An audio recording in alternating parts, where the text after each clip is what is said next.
And so they need attention. They are like the crying child who's got a wounded knee or something, who needs attention.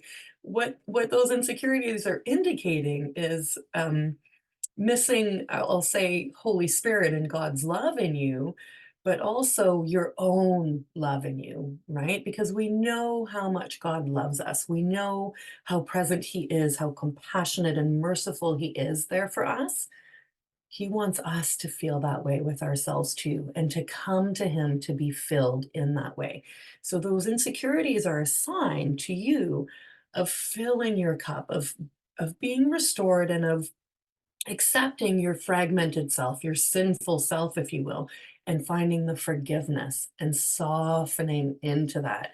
If you listened to the talk yesterday, I know Alison Chavez, and she talks a lot about feminine and masculine energies. And so recall some of those points as to, we're living kind of in the neck up and doing the feminine, the love filling of the body and the spirit comes from that softening of self acceptance in the way that God accepts us, regardless of how bad, um, of things we may have done, and also of what we may think of ourselves.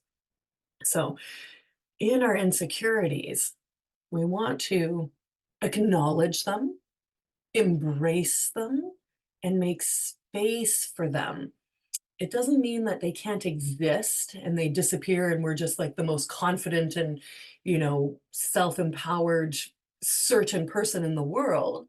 It means that we can lead ourselves with these insecurities without them overtaking everything, where we're frozen, where we don't start, where we don't do, because we're too insecure. And so here comes the practical reality of that.